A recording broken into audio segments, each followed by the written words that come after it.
Here's the question. How do you introduce a character? Which of course isn't really the question. It's easy to make a character walk on stage. Romeo entered stage right. Here's what's hard. Making your reader care. Would you care at all if I was just like, Romeo exits stage left. Goodbye. The end. You don't want to be praying that your reader cares enough to learn more about your characters. You want them pleading with you to give them more information to learn. Ideally, you can make that happen right at the start of your fanfiction. So the question is, how the heck do you do that? Let's check out the first paragraph of Footloose's million-word Merlin epic, Loaded Marge.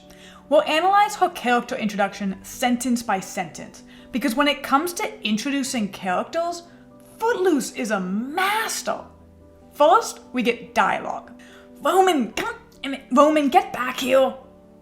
There's not a lot here to discuss. We know that someone curses, but we don't know right now if we're going to be focusing on this guy Roman or on whoever's shouting. Let's dive back in.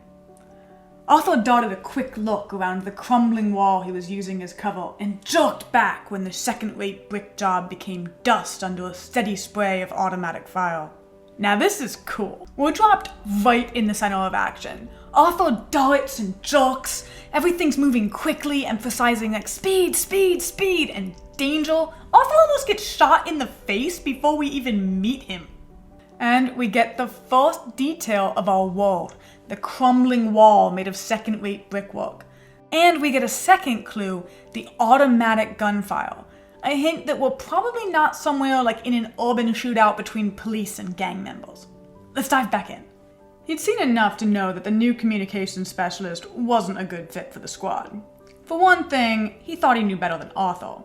For another, he thought he knew better than Arthur.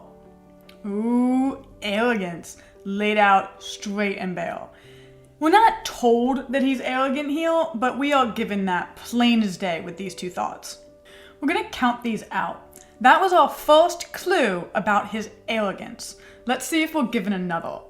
As far as Arthur Pendragon, captain of the SAS 22nd Regiment Sea Detachment Team Excalibur, was concerned, that was a crime worth a court-martial. Now we get that he's a captain, and a string of words that basically just tells us military, military, military, Team Excalibur. And then this statement that to think better than him is a crime worth a court-martial. So, if nothing else, we have good evidence that he's dramatic, but also especially that he's arrogant. So that's a second strike on our arrogance evidence count.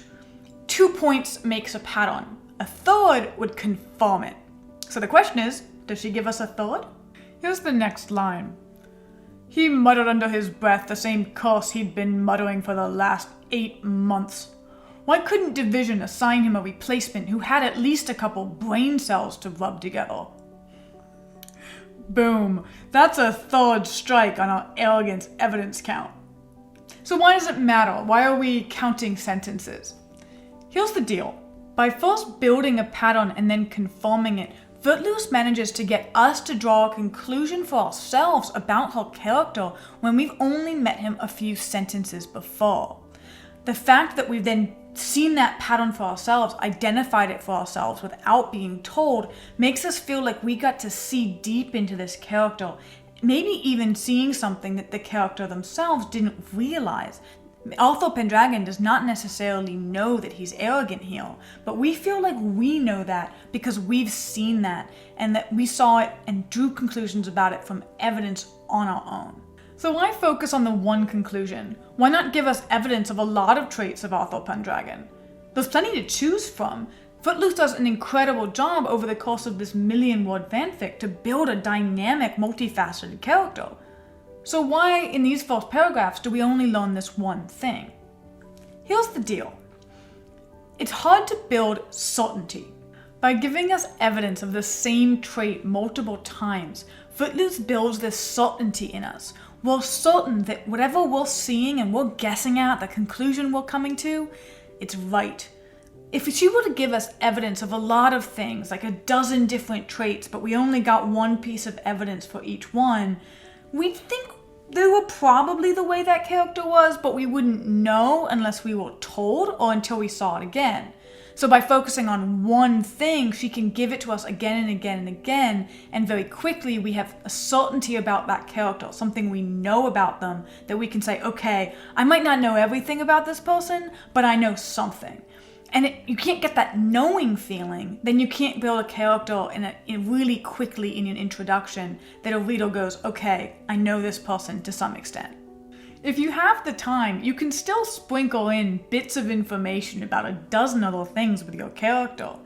In this short paragraph, Footloose also gives us that he's in the military, that he's frustrated at his underling Roman, that he's annoyed with division, whatever that is, and that he is very dramatic. So you can still give a lot more information than just your one conclusion, as long as you make sure that you give us enough evidence of that one conclusion that we know we're going to come to it and feel certain about it. Footloose ensures that at every moment of her first few sentences, her characters act and think and move like themselves, and especially that they build up one conclusion about themselves during those first few moments. At that point, her character is well and truly introduced, and she can do whatever she wants with that first impression. She can build it up or change it or disprove it, however she'd like. Now that is one kick character introduction. Here's how to make these techniques work for you. First, choose a single first impression characteristic that you want your reader to draw about your character. Second, introduce your character in a moment that they're naturally displaying that characteristic. Third, display it. Have them talk or walk or eat in a way that displays that characteristic. And fourth, give enough evidence of that characteristic that your reader will draw a conclusion about it on their own. Fifth, sprinkle in other character traits if you'd like, as long as they're not in opposition to the big impression you're trying to build. Sixth, trust your reader. Trust that they can and will come to a conclusion about your character when you give them the evidence. Oh, also, did you know that there are 3 different types of suspense? Here's a hint, I just used one of them. And if you'd like to find out which, I will tell you in our next lesson on suspense, which I'll send to you tomorrow.